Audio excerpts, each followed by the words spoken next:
Hello everyone, welcome back to my channel. So আবারও আসলাম আপনাদের জন্য স্বাদ ও লাবণ্যময় নিয়ে আসলাম lemon chicken. So lemon chicken দেখার জন্য সবাই আমার সাথেই থাকুন, আমার ফেসবুক পেজে লাইক করুন।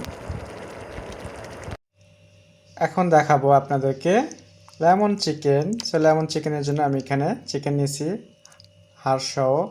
সো এখন এটাকে আমি ম্যারিনেট করব। ম্যারিনেটের জন্য আমি এখানে সাদা তেল নেব 2 টেবিল চামচ পরিমাণ মতো, 1 চা চামচ লবণ, শুকনো মরিচ আদা ভাঙা এটা দিচ্ছি, পরিমাণ মতো অরেগানো, সাথে আছে লেবুর সিল্কে। আমাদের লেবুটা একটু হলুদ কালার ছিল, সেই জন্য এটা একদম উপকার সিল্কেটা দিছি। শেষে দিতে হবে রসুন কুচি, এরকম রসুনের একদম কুচি। এখন এটাকে ভালোভাবে মেখে নিতে হবে এভাবে।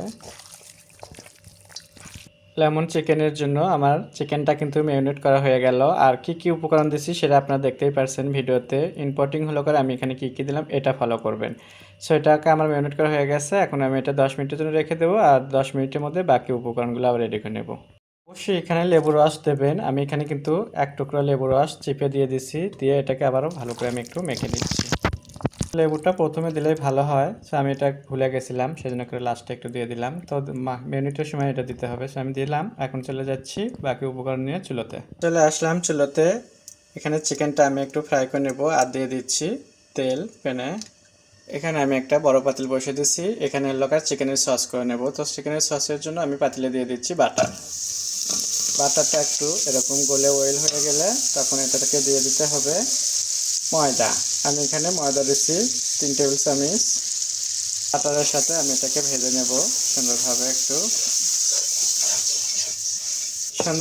বাটারের সাথে আমি ময়দাটা কিন্তু ভেজে নিলাম, দেখতেই পাচ্ছেন। আর ময়দা থেকে কাঁচা একটা ঘ্রাণটাও চলে গেছে। এখন সুন্দর একটা ভাজা ভাজা ঘ্রাণ এসে গেছে। এটা যখন ভাজা হয়ে যাবে এখানে দিতে হবে লিকুইড দুধ। ঠান্ডা, এটা কিন্তু গরম না। আমি এখানে লিকুইড দুধ নিচ্ছি। এই সামান্য 3টে উপকরণ দিয়ে কিন্তু সসটা বানানো যায়। সো আমি লিকুইড দুধটা দিয়ে দিচ্ছি এখানে। এটা দেওয়ার পরে ভালো করে নাড়াচাড়া দিতে হবে যেন কোনোভাবে দলা যেন না বাজে, সেই জন্য করে এভাবে ভালো করে নাড়া দিতে হবে। লো হিটে এটাকে এভাবে সসটাকে মানে নিতে হবে। আর এই ফাঁকে আমি দেখে নিচ্ছি চিকেনের জন্য বসে দিয়েছিলাম চিকেনের জন্য করে। প্যানে তেলটাও গরম হয়ে গেছে। আর এখানে আমি দিয়ে দিচ্ছি পেঁয়াজ আর রসুন কুচি। এটাকে একটু লাল লাল করে একটু হালকা করে ভেজে নিতে হবে।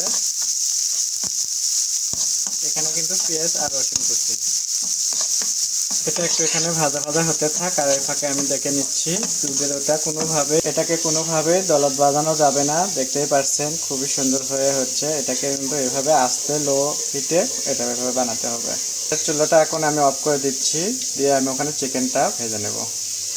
পেঁয়াজ আর রসুনের কালার এটাই কিন্তু পারফেক্ট, কারণ এখানে বেশি কালার করা যাবে না। এখন আমি এখানে দিয়ে দিচ্ছি চিকেনটা এটার উপর দিয়ে এভাবে বসে দিতে হবে সুন্দরভাবে। আমি এখানে সবগুলো চিকেন দেখতেই পাচ্ছেন একদম সাজিয়ে বসে দিলাম প্যানের মধ্যে। এখানে একটু টুকুট করে আমার এটাকে একটু ভেজে নিতে হবে। চিকেনটাকে এখন আমি একটু উল্টে দেব সুন্দর করে।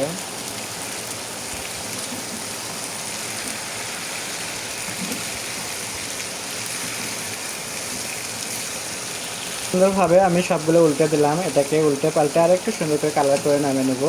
সেই পর্যন্ত সাথে লেমন চিকেনটা কিন্তু আমার ভাজা হয়ে গেছে, দেখতেই পাচ্ছেন খুবই সুন্দর একটা কালার এসে গেছে। আর পেঁয়াজটা কিন্তু প্রথমে আমি আবারও বলতেছি যে রসুন পেঁয়াজ যখন আমি ভেজে নিছি তখন কিন্তু হালকা কালারে ভেজে নিছি। এই যে এখন চিকেন ভাজার সাথে একদম সুন্দর একটা কালার এসে গেছে। তা না হলে হয়তো ওটা পুরো কালারটা নষ্ট হয়ে যায়। তো এখন আমার চিকেনটা যেহেতু ভাজা হয়ে গেল, এখন আমি সসটা বানিয়ে রাখছি সেটাতে অ্যাড করে দেবো। আমি সসটা বানিয়ে রাখছি, সসের সাথে আমি চিকেনটা অ্যাড করে দিচ্ছি। কিন্তু সসের চুলাটা অফ রাখছিলাম, এখন আবার চুলাটা ধরে দিলাম, দিয়ে আমি চিকেনের সাথে এভাবে মিশিয়ে দিচ্ছি, দেখতেই পারছেন। আর এত সুন্দর একটা কালার এসে গেছে। আমি কিন্তু এটা প্রথমবারের মতো না, কারণ আমার এটা এর আগে একবার বানিয়ে আমি ট্রাই করছিলাম নিজে নিজে অন্য কোনো ভিডিও না দেখে, যে আমি নতুন কিছু করতে পারি কিনা, সেজন্য করে আমি এরকম করে রান্না করছিলাম। তা দেখলাম যে খুবই ভালো লাগে, সেজন্য করে এখন আমি দ্বিতীয়বার আপনাদের জন্য ভিডিওটা বানালাম। আর একটু পানি দিতে হবে সসে, তো আমি নর্মাল পানি দিয়ে দিচ্ছি, দিয়ে আমি এটাকে সুন্দর করে আবার জাল করতে হবে। তো আঁচটা এখন কিন্তু একদম আমি বাড়িয়ে দিচ্ছি, দিয়ে আমি এটাকে নাড়াচাড়া দিচ্ছি সুন্দরভাবে। এখন তার দলত বাঁধার কোনো ইয়ে নাই। সো এভাবে আমি এটাকে মিশিয়ে নিচ্ছি চিকেনের সাথে, ভালোভাবে মিশিয়ে নিচ্ছি। এখন আমি এটাকে ঢাকনা দিয়ে 5-6 মিনিট এখন কুকিং করে নেব। ঢাকনা দিয়ে কিছুক্ষণ আমি চিকেনটাকে রান্না করে নিলাম। দেখতেই পারছেন খুবই সুন্দর একটা কালার আর গন্ধ এসে গেছে। আশা করি আপনাদের ভালো লাগবে। আর আপনাদের যদি ভালো লেগে থাকে বাসায় একবার হলেও আপনারা এরকম লেমন চিকেন বাসায় বানিয়ে দেখবেন, যে খুবই মজাদার, ছোট বড় সবার কিন্তু পছন্দের একটা খাবার। কথা বলতে বলতে আমার রান্না হয়ে গেল। আশা করি আপনাদের ভালো লাগবে। আপনাদের যদি ভালো লেগে থাকে স্বাদ ও স্বাদের গল্পের সাথেই থাকবেন। বেশি বেশি করে শেয়ার ও কমেন্ট করে নতুন নতুন ভিডিও দেখার জন্য আমার ফেসবুক পেজে ফলো দেবেন।